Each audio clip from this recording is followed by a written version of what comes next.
Jeff, you and I had a great chat today, and a lot of stuff clicked with me this week that hadn't clicked previously. And you talked about a similar story with Luke Wyman again. A lot of stuff clicked with him again. You've been telling everyone about the deflationary environments that we should be living under for a while now, and I think it's starting to click. So look, just as an intro, hands up if you haven't read Jeff's book. It's okay if you haven't. Okay, Jeff, the TLDR of the book. Just let everyone know what the TLDR is. Technology creates productivity. Those productivity gains should flow to society in the form of lower prices. We live in a system that goes exactly the opposite to that. And that means that instead of the productivity flowing to your life in lower prices, it gets concentrated up in very few people, and your life gets worse. That's the TL. And all of the symptoms of the entire world could be described that simple to statement. And how many pages is the book? 240. And what did you realize today you could do with the book? Technology is deflationary. Deal with it. That could have been the book. Okay. Explain it like I'm 5. What is going wrong? Why is technology not deflationary right now? What is going on? What is the scam? Yeah, and James, I just said this, and there's a whole bunch of voices in this ecosystem that are actually making this better, or some of my ideas, and I'm carrying on some of the other ideas, and they're making this stronger and stronger. And Bitcoin is kind of resolves that system problem in a transition. So it is not. When people are talking about Bitcoin price going up, that is not what's happening. Everything is falling against Bitcoin forever. That's what's happening. And so when you're measuring Bitcoin price going up, you're actually defaulting to the currency that's being manipulated. That's what's happening. And so if the currency is manipulating, essentially abundance and money, if you can create unlimited monetary units, then everything else must be scarce. Right? Because the monetary units are abundant, is measuring everything else. Everything has to be scarce. And if you have fixed monetary units, then that productivity will flow to society in the form of a free market force. The problem is the existing system cannot resolve that problem. And as James just said, you have about $400 trillion of global debt. And when people are measuring inside the system, US versus China versus everything else, instead of measuring the entire global debt against the entire GDP. So you had an increase of preceding 20 years before I wrote my book, you had because technology is moving faster, you had an increase of $185 trillion of global debt to create $46 trillion of GDP.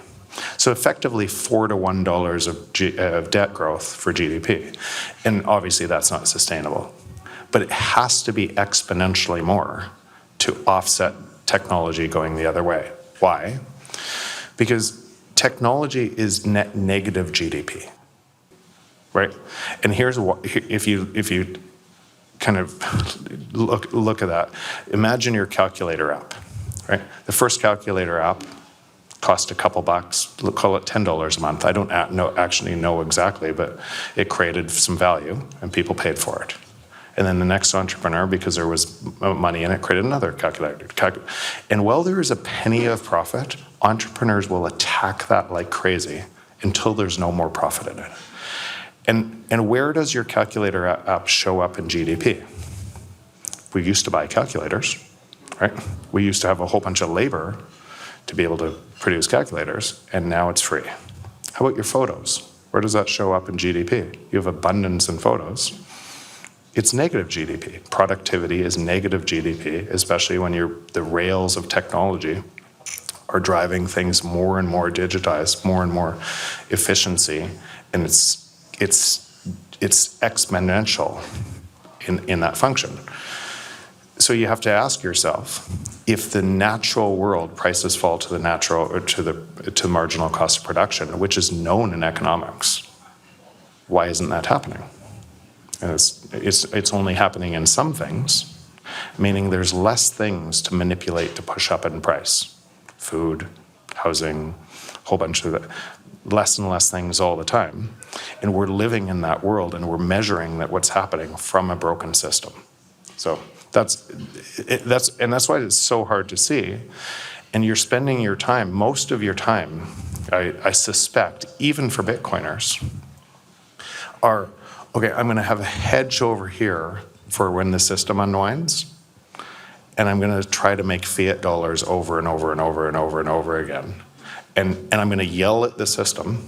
I'm going to march down Wall Street. I'm going to break windows. I'm going to everything else. I'm going to yell at all those people. And every time you do, you make that system stronger. You're living in that system because you will not vote for that system to collapse. And as much like Larry, I love Larry, but like love Larry. We all love Larry. But we see in that piece that we see this differently because there is nothing that Powell can do. There's nothing that anyone can do in that system.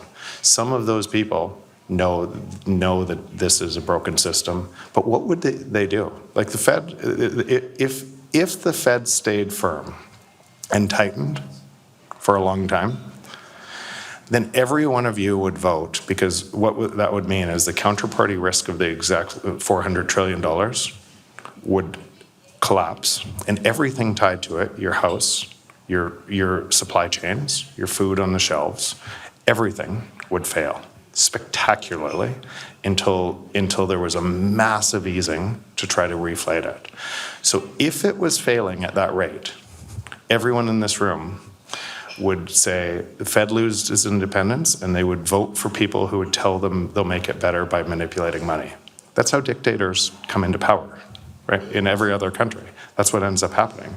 You essentially transfer your individual rights and freedoms away to somebody who tells you they'll make it better, and they'll manipulate money faster, right?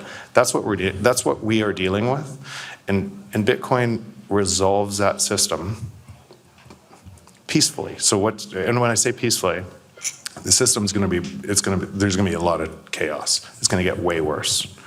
But for Bitcoiners, if you actually know that all prices are falling to the marginal cost of production, meaning prices are going down forever in relation to Bitcoin, then you know everything else that's going to happen in the existing system as it gets worse and worse and chaotic and choke points and all this bullshit to be able to manipulate your time, to be able to lock you into a system that's going to get worse.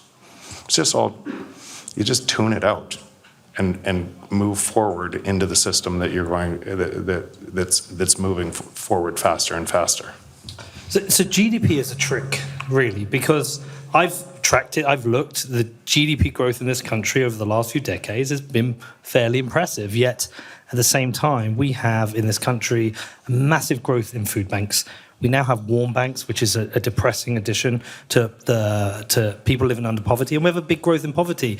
So GDP appears to be a trick that makes us believe we're growing. So those things are measured in GDP. Government spending is measured in GDP. As you have to provide services to a whole bunch of people left out of jobs, as people will vote for UBI and everything else, all of that shows up in GDP. Right? It's ludicrous because it is the system, the error in the system that people are measuring to give validation to the system that it based on insolvent debt to be able to repay this insolvent debt. It's ludicrous, but you can't see that unless you're actually measuring in a different system without the counterparty risk. And that's what Bitcoin is. It's an entirely different system that works all of the rules. And what ends up happening with a lot of people in Bitcoin, because this is so hard on the brain, is they carry the baggage of the old system into the new system. And they carry that baggage of how governments will work. They carry that baggage of how debt will work. They carry that baggage of how equality will work. They carry that baggage, all of it, into the new system that operates totally different. All of those things, all of those problems, climate change, you can't solve climate change from a system that needs to grow forever by manipulating money on a finite planet. Should be pretty obvious, right? What if prices kept falling And like the air that you breathe right now, why aren't you paying for the air that you breathe right now? Right? Seems ludicrous. Right? It's as ludicrous as the system we live in, right? Because all of those things would fall at a rate which you wouldn't require the job that's going to be gone anyways to live in abundance, because prices will just keep falling, right? And because we can't see that, we carry the baggage from the old system, because humanity has never seen a system that has decentralization and security at the base layer, and at the first instance.